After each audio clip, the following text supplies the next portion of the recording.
So we're going to be talking about the movie Jarhead 3. No, not Jughead. That's something completely different. So Jarhead 3. Now, the original Jarhead starred Jake Gyllenhaal and was kind of a somewhat realistic take on life as a Marine, basically. Whilst I haven't seen the second one, admittedly. However, the third film here, I would say, somewhat of a departure from the original movie.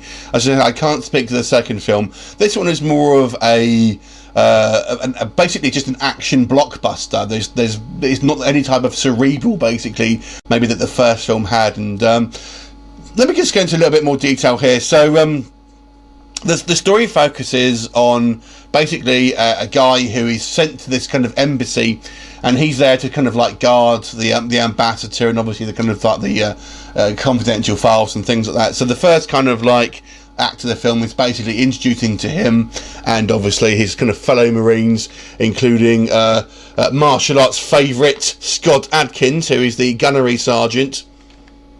And basically we kind of find out that there's this kind of terrorist cell basically that's going to target this sort of embassy, and they launch a full-on assault.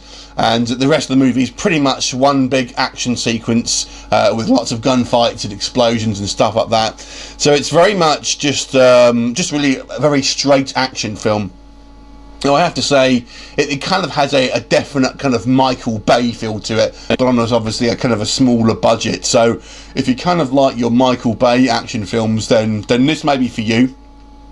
It certainly has some good action sequences, and they've clearly had some look at the kind of the real military and the sort of the way these guys would sort of operate and sort of do certain kind of manoeuvres and things like that. But I have to say, this is certainly more of just your I would say more of your kind of like your action films of old, really. It kind of reminds me of, maybe not quite like Commando and stuff like that, but maybe Under Siege. I've seen it being compared to, which is probably quite a good quite a good comparison.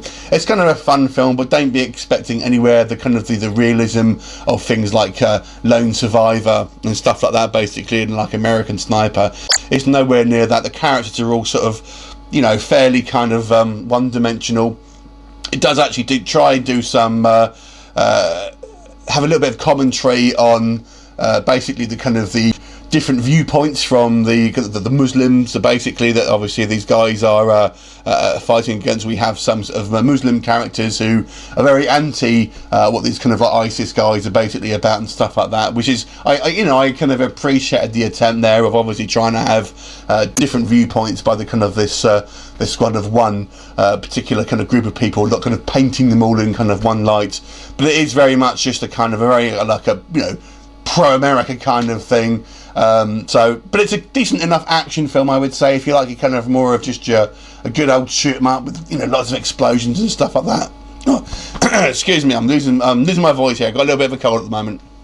So even though it's certainly no cerebral film, I still kind of found it fun on a kind of like a base level. There's some decent action here. And although it's a low budget film, I still found it was fairly well shot, and a lot of the action scenes were quite well executed. But there are some kind of obvious sort of CGI blood and stuff like that. But I'm going to give this movie just a slightly above average 5.5 out of 10. If you like a good action film, then you probably get entertained with this one, but you're not going to remember it. So there you go, 5.5 for me. Have you seen it? What did you think of it? Leave me a comment. I'll look forward to seeing you next time. Bye for now.